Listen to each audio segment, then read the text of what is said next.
Presidente, senhoras e senhores deputados, cumprimento o Sr. Dr. Daniel Santos, a Sra. Doutora que o acompanha, e começo por lhe perguntar qual foi a metodologia escolhida que encontraram para procederem à seleção dos ativos da carteira NATA 1. Os critérios de seleção dos ativos NATA 1 não me dizem, não respeito no sentido em que não é uma incumbência do Departamento de Recuperação. A seleção, há um departamento no banco que tem incumbência de desinvestimento, quer de participações, quer de ativos não produtivos, e, portanto, é esse departamento que, em conjunto com a administração, define e delinea a estratégia de venda dos ativos. O Departamento de Recuperação, ou os Departamentos de Recuperação, e não só, portanto, os departamentos onde existem ativos que foram indicados para essa venda, depois, enfim, há alguma interação com esses departamentos, dão uma opinião aqui e ali, mas a decisão e o perímetro e o âmbito é definido entre esse departamento e a administração do banco. Embora estes departamentos possam dizer, olha, por esta razão gostaríamos que estes créditos ficassem de fora, ou este é menos relevante, etc., como houve muitos casos, e, portanto, houve muitos casos que acabaram por não ser incluídos em portfólios, porque nós, por razões justificadas, e que na altura, portanto, em diálogo com esse departamento também, e com a administração, apresentámos apresentámos razões, direi, plausíveis para que esses créditos não fossem incluídos, ou porque achávamos que por um processo de recuperação, de reestruturação, se ia buscar um valor maior e, portanto, a probabilidade desse crédito ser incluído no NATA 1 não apresentava visibilidade para um comprador que permitisse apresentar um valor que fosse equivalente àquilo que nós poderíamos obter pela recuperação, ou porque tínhamos um processo a correr em paralelo que achávamos que era um processo que obtínhamos um valor maior e, portanto, nesses casos em que nós, na altura e no momento, podemos apresentar argumentos válidos para o efeito, tirámos muitos casos, uns grandes, outros pequenos, quer dizer, a lista era grande e, portanto, houve NATA 1, houve NATA 2, houve Wilkinson, etc. E, portanto, nós, em muitos casos, conseguimos que casos não fossem, e, portanto, dentro de um processo normal da discussão. Muito bem, ou seja, os créditos que foram, os créditos dos ativos que foram incluídos foram aqueles cujas garantias não estavam asseguradas e, por isso, eram classificados como incobráveis ou como de difícil cobrança. Por isso, lhe estou a perguntar ao Sr. Doutor, na qualidade de diretor do Departamento de Recuperação de Créditos. Não tinham a ver só com as garantias, tinham a ver com a expectativa tinha a ver com muita coisa, mas tinham a ver com a expectativa de recuperação daquele crédito. Ou porque as garantias já tinham sido todas executadas, e, portanto, há muitos casos em que as garantias já tinham sido todas executadas, o banco já tinha ido buscar, não havia avalistas, o plano de negócio estava a correr bastante mal, as expectativas daquele negócio a correr bem era diminuto, e, portanto, quando se fazia o balanço entre manter um crédito daqueles cuja probabilidade de vir a ser recuperado era muito baixa e vender e conseguir um preço ainda assim hoje, porque vale mais hoje do que ir receber aos bocados, pelo menos na taxa de juros subjacente, era equivalente ou melhor, portanto, nesses casos eram para venda. Agora, portanto, não tem a ver só com garantias, como disse. E há outros critérios. Está-me a dizer que já tinham sido esgotadas, tem a ver com garantias, já tinham sido esgotadas as próprias garantias, tinham sido executadas, ou fianças, ou hipoteca, penhor, o que quer que seja, o que significa que já eram créditos contenciosos. Deixe-me precisar mais. Eu dei um exemplo de casos em que foram incluídos, mas há mais casos, quer dizer, podia haver casos em que existiam garantias, mas que as garantias estavam pré-determinadas, estavam avaliadas. A forma como as iríamos receber, ou porque o processo de contencioso era lento, ou porque havia contingências nas próprias garantias. Já há casos em que as garantias nós sabemos que elas não estão devidamente legalizadas, por uma razão ou por outra, pelos próprios devedores, etc. E, portanto, pode ter garantias, pode ter outra coisa. Agora, o processo, o que se faz, a avaliação que se faz é de tudo que existe naquele cliente, naquele devedor, garantias, valores para receber, cash flow ou não, etc., etc., vamos buscar mais dinheiro assim, atualizado para hoje, não é? Porque é sempre, esse critério tem que existir sempre, ou vamos deixar estar, ou vamos vender. Em alternativa, vamos vender. E é esse exercício que, na generalidade, é feito nestes casos. Agora, quando os casos são diminutos, pequeninos, normalmente entra numa estatística, porque entra dentro de um bolo com características idênticas. Mas estamos a falar das coisas mais granulares. Agora, dos maiores, este é o raciocínio subjacente. Na carteira NATA 1 foram detectados créditos que tinham sido concedidos e que tinham garantias pessoais e que tinham contratos de seguro associados que não tinham sido ainda acionados. Ou seja, a expectativa do banco em recuperar a totalidade do crédito era total e, no entanto, foram incluídos na carteira NATA 2. Isto está vertido nas auditorias internas. Qual é a explicação que o Sr. Doutor tem para isto?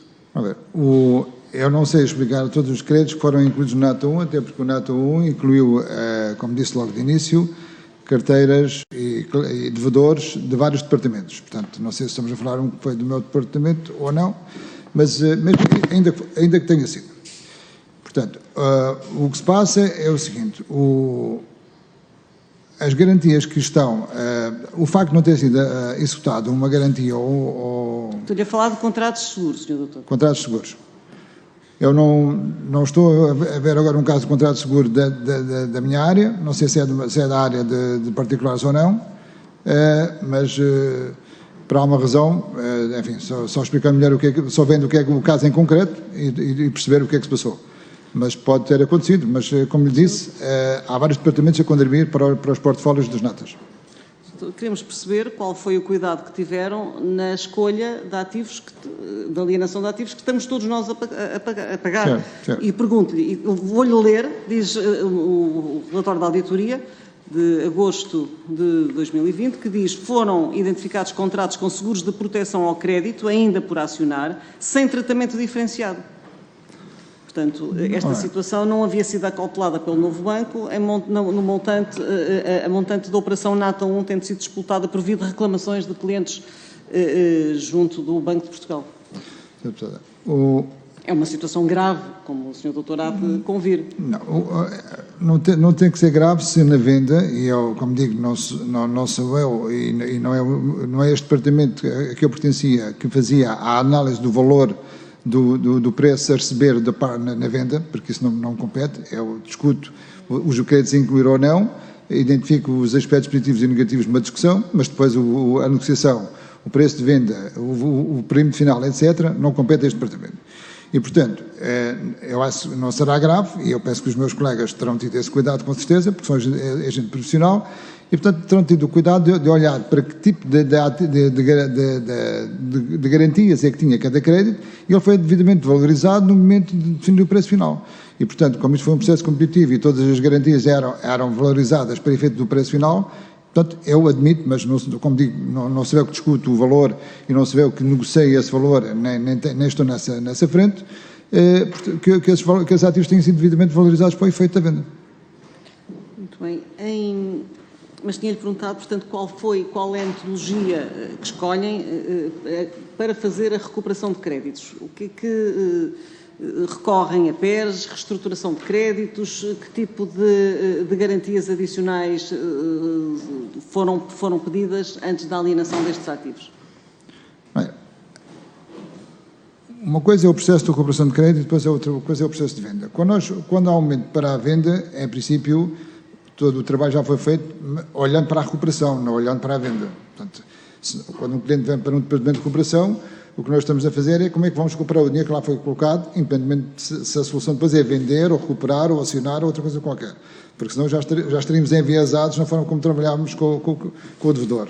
Não é? E, portanto, o que nós olhamos é qual a forma de recuperar melhor aquele cliente.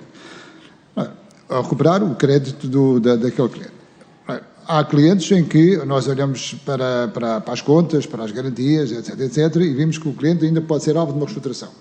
Ainda que difícil, mas ou porque tem atividade, ou porque representa ainda assim um setor em que, com algumas medidas e com o apoio o apoio, isto é, numa reestruturação, ainda que se não possa não pôr dinheiro, mas com algum tempo, etc., entre os bancos da praça. Muitas vezes estas negociações são feitas englobando todos os bancos. Uma reestruturação ainda é possível. Se é possível, se os números da empresa e a gestão ainda é credível, se tudo isto se conjuga, então uma reestruturação é possível fazer e dar tempo para que o cliente respire, comece a voltar ao seu custo normal da atividade portanto, preservar mais uma empresa e o que lhe está associado. Se o cliente, se nós notamos que é um processo já mais, diria, um going concern, que é os casos em que já não há viabilidade, então nós vamos olhar para as garantias, se deu tudo o que que podia dar como garantias, se as garantias estão em condições de ser executadas, portanto, tudo é analisado. E no final do dia, o que o banco vai decidir é assim, bom, ele ainda tem garantias que nós possamos negociar para dar, uns pela situação em questão, ou porque são avalistas, ainda cedem na negociação, ou já não são avalistas, cedem menos, porque a condição de avalista por vezes faz diferença, outras vezes não, mas muitas vezes faz. E, portanto, o que nós vamos é negociar com a empresa, ou com os representantes, formas de ainda obter ou garantias ou obter algo adicional que dê uma cobertura melhor aos nossos créditos. Quando tal já não é possível, portanto, partimos para o acionamento e, portanto, acionamos as empresas, avalistas quando existem, executamos os ativos dados em garantia, etc, etc. Portanto, e isso depois tem um percurso, que é o percurso judicial. Nós trabalhamos com uma série de advogados externos, portanto, que estão pré-selecionados, entregamos o processo a advogados externos, não trabalhamos com advogados internos para esse efeito, os advogados são externos, são escritórios conhecidos que nós, de tempos em tempos, são selecionados e depois há um fluxo que corre para esses gabinetes, que são vários, e, portanto, vamos acompanhando o processo, obviamente, uma base contínua. Aliás, até há uma aplicação informática que permite estarmos em contacto constante com eles. E, portanto, depois é um processo judicial como muitos outros, e como os outros bancos fazem também, e esse é o caminho que nós seguimos. O momento da venda ou não, quer dizer, nós não vendemos tudo, quer dizer, o que acontece na venda é que há casos em que... há casos judiciais que se desenrolam por anos e anos e anos. E porque há expediente também, muitas vezes, dos devedores com protestos, com isto, com aquilo, com impugnações, etc. E, portanto, conseguem protelar, e porque, enfim, nem sempre a justiça é tão rápida como nós gostaríamos, porque há muitos casos, ou outra coisa qualquer. E, portanto, conseguem que isto se perdure no tempo e o banco manter um crédito daqueles por mais não sei quantos anos, sabendo que o que vai buscar é aquilo que está identificado. Se negociar uma venda hoje e consigo recuperar um valor idêntico, pode aplicar aquele dinheiro noutros créditos mais produtivos, que são os créditos em empresas normais ou particulares. E, portanto, há um momento em que essa decisão é tomada. Pela análise que fiz dos vários relatórios e auditorias que são feitas, houve dificuldade, e não há dúvida nenhuma que, efetivamente, era um acervo muito grande de créditos a analisar, mas sabendo precisamente isso que o Sr. Doutor acabou de dizer, que há escritórios de advogados avançados que em fase já judicial de contencioso, portanto, têm a informação exata do estado atual de cada processo e quais são as garantias que existem e quais as possibilidades de cobrança, sabendo também que muitos dos créditos não têm garantias suficientes, designadamente hipotecárias, porque o montante emprestado foi superior ao valor daquele que foi dado como garantia, mas como é que explica que tenha havido um erro tão grande, tenha havido erros na definição do perímetro que compõe as carteiras, no sentido de serem entendidas, enfim, como mais lucrativas, mais vantajosas para o banco, serem logo alienadas, em vez de esperar, enfim, mais algum tempo para poder vender. Quer seja por dação em cumprimento, quer seja por venda judicial, qualquer dos mecanismos jurídicos que todos nós conhecemos. Sr. Deputada, eu não considero que tenha havido erro, não sei se houve erro, se não, porque eu não entrei nessa decisão e não vou fazer juízo de valor sobre isso, e eu acho que não. Mas ainda assim, admitamos que algum outro crédito possa ter sido incluído sem um juízo a 100%. No NATO 1, tanto quanto eu sei, mas não fui a contribuir com todos eles, mas haviam 80 a 100 mil linhas de créditos que foram incluídas no NAT1. É impossível fazer uma análise 1 a 1, tem que haver aqui uma parte estatística e entrar em grupos de créditos que sejam parecidos e que, dentro daquele tipo de créditos, possa haver um comportamento estatístico e determinar um valor. Mas ainda assim, quer dizer, nos casos grandes, obviamente que há uma análise caso a caso. Grandes e médios, portanto, aí onde permite, em tempo útil, porque isto mesmo assim demora alguns meses, e, portanto, em tempo útil é feito até à exaustão do possível, em termos da dimensão e até à dimensão possível. Mas, no final do dia, o que acontece é que isto é um processo competitivo, embora eu não seja a pessoa mais ideal para falar nele, porque não sou eu que o organizo, nem estou nesse processo, mas é um processo competitivo em que concorrem dezenas de entidades internacionais, com processos abertos e data rumos de consulta, e no final do dia vão sendo selecionados os investidores, os compradores, que melhor se vão posicionando em termos de preço e de condições contratuais, porque há vezes os contratos também escondem coisas que têm influência no preço. E, portanto, no final do dia, é esse processo que corre. E se formos olhar 1 a 1, quando existe uma grande diversidade de créditos, o que pode acontecer é que algum crédito pode estar a ser, e há uns casos, enfim, não há de haver todos, mas um ou outro, pode haver que créditos que nós até tínhamos uma expectativa inferior, outros tínhamos uma superior, mas no global a carteira foi negociada, porque a negociação numa carteira com tantos créditos nunca é negociado 1 a 1, não é? É impossível, quer dizer, nem os investidores o fazem. Porque é impossível. Mas há um valor que é negociado a partir de uma altura, porque houve uma análise, como disse, uma parte 1 a 1, uma parte estatística do que é que são os valores dos créditos, e, portanto, é em função daquilo que o mercado dá e daquelas expectativas, e, portanto, vai-se aproximando o valor final. Portanto, o valor é formado em mercado, é formado em bolo, e, portanto, há créditos que eventualmente possam valer um bocadinho menos do que aquilo do que o preço foi atribuído no final do dia na escritura, mas no global isso estava a ser considerado e o preço, supostamente, e é assim, não é só supostamente, de acordo com as premissas que são percorridas e vistas, o valor final refletirá o valor correto daqueles créditos. Muito bem. Sr. Doutor, há casos conhecidos dos grandes devedores, o Muniz da Maia, a MSF, a Pré-Build, a Aleluia Cerâmicas, a Promovalor, a Imosteps, estes casos passaram pelo Departamento de Recuperação de Créditos? Estão lá? Na maioria passaram, na maioria que referiu passaram, a Promovalor não foi acompanhado por este Departamento, por isso é que eu na minha nota inicial fiz questão de referir que nem todos estavam comigo. Mas, assim, na maioria dos casos que referiu, sim. Que diligências foram feitas para recuperar estes créditos? Ou melhor, que diligências é que o Sr. Doutor podia fazer para recuperar estes créditos, se é que havia alguns colaterais que os estribassem? Ok. Foram feitas muitas, umas com mais sucesso, outras com menos sucesso, em função daquilo onde poderíamos chegar. Podemos personalizar os casos, mas, quer dizer, no geral, agora falando assim do grupo... Eu não gostava que me referisse especificamente 1 a 1, por favor. 1 a 1? Referiu a Aleluia, foi começando pela letra A, não é? Bom, Aleluia, quando a Aleluia veio na fase final, dentro do grupo Pré-Build para recuperação, nós tínhamos um grupo com cerca de 300 milhões de euros de dívida, tínhamos o Pré-Build, o grupo Pré-Build, e como garantia, os ativos com garantia, tínhamos muito pouco. Tínhamos o penhor das ações de várias empresas, é um facto, mas com valor, tínhamos a Aleluia e depois algumas pequeninas que até acabaram de ser alienadas e conseguimos recuperar esse valor, que foram vendidas a terceiros e nós conseguimos levar esse crédito e melhorar a qualidade desse crédito. Mas no caso da Aleluia, que era a única empresa que se mantinha viva depois daquela hecatombe, ou daqueles... Vamos lá ver, a Aleluia já é uma empresa que vinha mal antes de 2012, quando a Pré-Build comprou.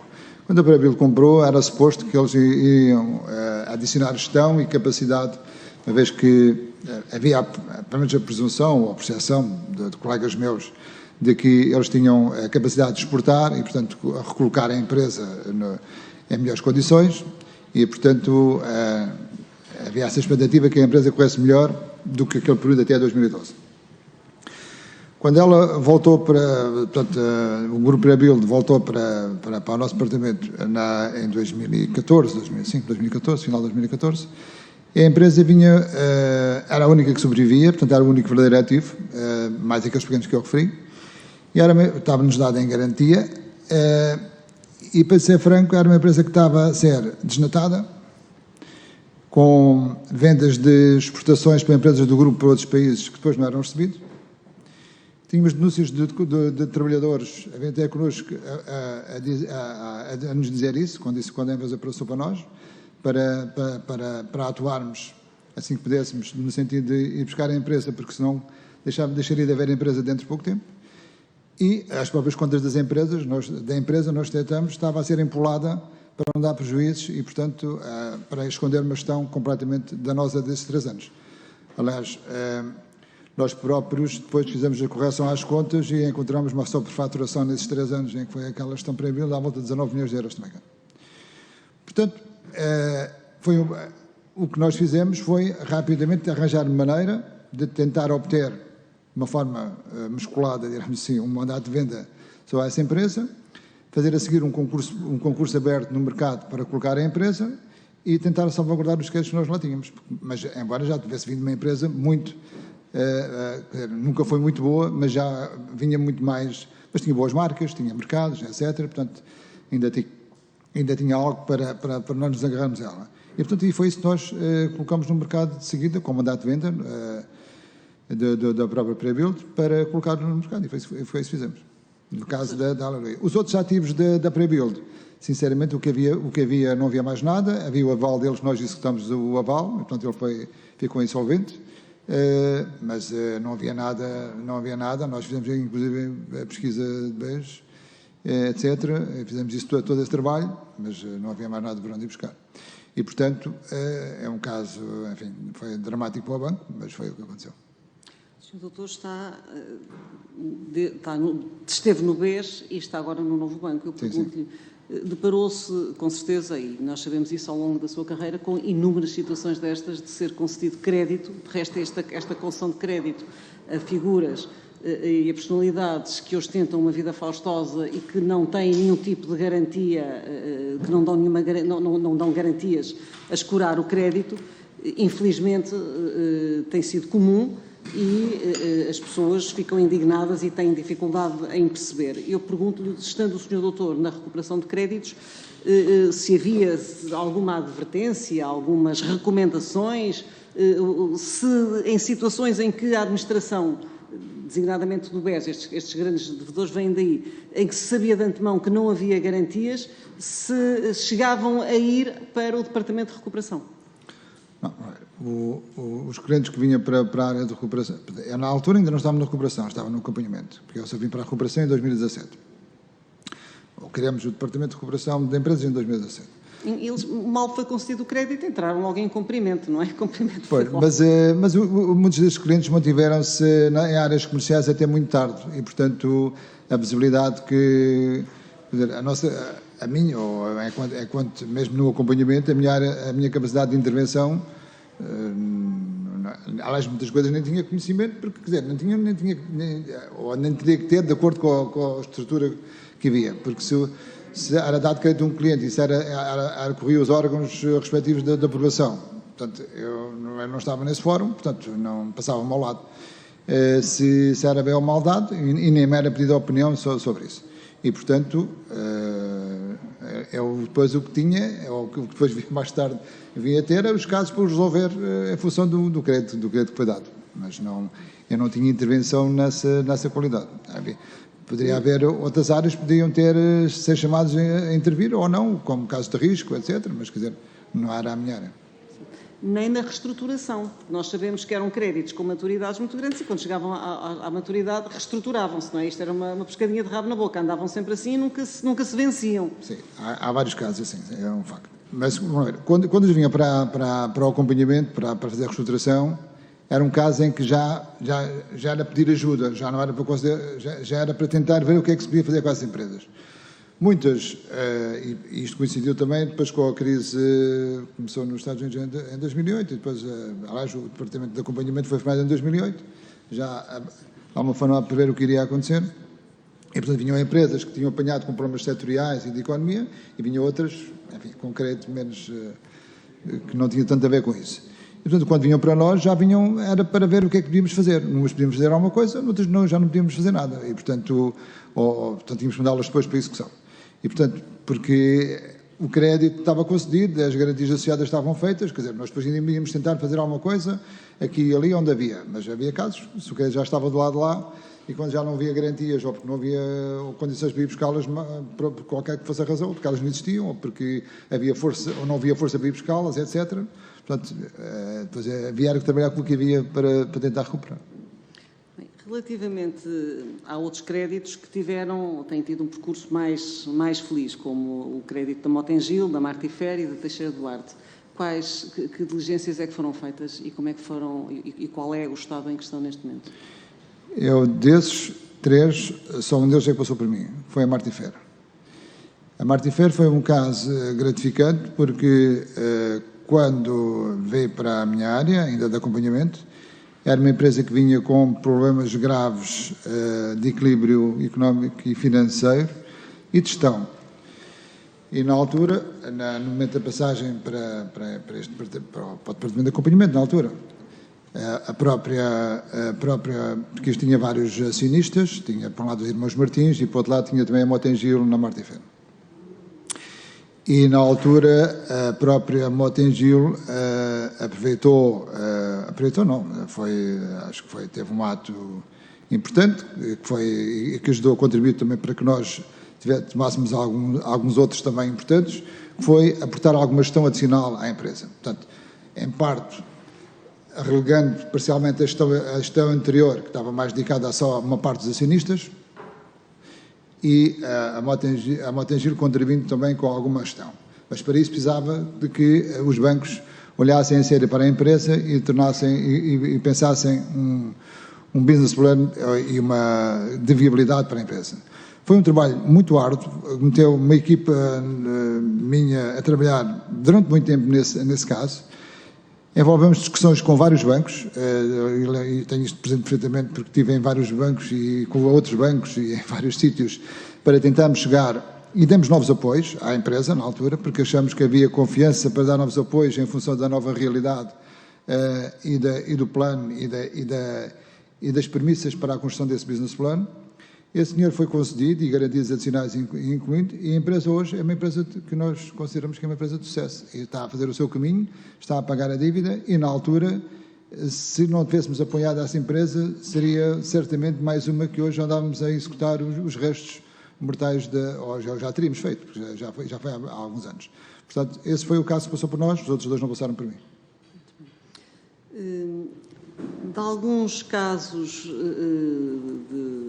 de dívidas que não foram pagas, mas que se sabe que o princípio, que a pessoa singular em si é devedora, os casos de desconsideração da personalidade jurídica, eu pergunto se tem conhecimento das ações, se têm ações em tribunal desse cariz, ou ações de impugnação pauliana, ações de simulação de vendas, até por causa da alienação fictícia de património e da própria desconsideração da personalidade jurídica, em que a pessoa efetivamente é o devedor, mas tem o seu património em nome de outra pessoa, e pergunto-lhe se tem e qual é o estado em que essas ações estão. E se obtiveram já vencimento com trânsito em julgado em alguma delas. Nós, há ações paulianas, temos, no departamento atualmente temos à volta de 60 e poucas, 65, 66 casos de ações paulianas. De desconsideração de personalidade jurídica, fizemos muito poucas. Porque, e a quem? Desculpe? E a quem? Foram casos pequenos, não foi nenhum destes grandes devedores, não foi nenhum destes grandes casos, até porque na altura não consideramos que havia condições nesses casos, mas fizemos alguns casos mais pequenos e que já não estão ativos. Mas das paulianas também não foi destes grandes, foram diversos, porque nós temos... a área de recuperação, quando começou a funcionar, começou com 4 mil grupos económicos, para perceberem a dimensão disto. E, portanto, nós temos casos pequenos, grandes, uns mais colaborantes, outros menos colaborantes, etc, etc. E, portanto, temos, aqui e ali tratava-se uma fuga de ativos, aqui e ali tratava-se alguma coisa. E havia condições para o fazer. Quando não havia, quer dizer, não há, e em alguns casos até perdemos em tribunal, agora não me lembro do caso, mas ainda não há muito tempo perdemos um caso em tribunal para tentar ir buscar, e, portanto, foi uma empresa que retirou ativos do balanço, através do seu acionista, e nós não conseguimos ir lá buscá-los. E perdemos em tribunal a informação. Portanto, mas houve tudo, e há outros casos que vamos ganhando. Mas destes grandes devedores, que eu me lembro, não temos ações paulianas neste momento a funcionar. Vamos lá ver. Nestes casos grandes, os casos grandes, muitos deles, e alguns dos que já passaram por aqui a ser comentados, os avalos são mínimos, ou não existem. E, portanto, nós até podemos saber que eles têm alguns ativos, mas eu, formalmente, ou seja, legalmente, não sei como é que os vou buscar. Acho que não consigo, pelo menos de acordo com aquilo que é o que da lei e que os advogados e dos conselhos que os advogados nos dão, não vimos forma de vos ir buscar. E, portanto, a impotência é maior porque nós já às vezes até podemos saber que algum ou outro pode ter ali algum ativo, mas de facto na altura, quando o crédito foi concedido... já não o tinha em seu nome. E, portanto, já não há forma já não havia forma. Bom, eu não vou dizer que o crédito foi todo mal concedido, ou isto ou aquilo, não é? De longe de mim. Estamos a falar aqui de casos muito especiais. E mesmo assim, nestes casos, admito que um caso ou outro pudesse haver alguma circunstância que permitisse que o crédito tivesse sido concedido daquela forma. Agora, eu falo do efeito, como ele chega a mim. E como ele chega a mim, chega na forma como eu vos estou a dizer. Só uma última pergunta aqui. Entre fevereiro e agosto de 2018, intentaram cerca de 500 ações executivas. Eu pergunto, no valor sensivelmente de 282 milhões de euros, portanto, que o novo banco pretendia recuperar. Qual é o estado dessas ações? O que é que conseguiram ir recuperar? Estamos já aqui a falar de ações em tribunal, portanto, processo executivo. Peço desculpa, mas eu não tenho o valor, porque são muitas ações e elas estão a correr. Posso depois enviar esse valor, porque de facto não o calculei, até porque as ações estão sempre a entrar umas e outras a finalizar, e como disse, é a mesma decisão. São 4 mil grupos económicos que representam cerca de 8 mil devedores em gestão, e portanto, e dinâmico mesmo assim, porque uns vão terminando e outros vão ficar. Mas posso depois pesquisar esses números e enviar para esses números. Agora, de uma forma menos precisa, o que é que eu posso, sem números, o que é que eu posso dizer? Estas ações, nós estamos sempre a recuperar coisas, nós estamos sempre o nosso processo é muito idêntico, quando entra na fase de execução, nem vou dizer que é pior ou melhor que os outros bancos, é idêntico. Portanto, os escritórios de advogados que trabalham connosco também trabalham com outros bancos. Os escritórios que trabalham para o banco A ou o banco B também trabalham para o novo banco. E, portanto, que nós damos a informação necessária e correta para que seja feita a recuperação, damos. Portanto, no final do dia, os números têm que ser muito parecidos em termos de recuperação, é a média estatística que é conseguido, quer para o novo banco, quer para os outros bancos. Portanto, diria que por aí não haverá grandes diferenças. A diferença é nas garantias prestadas.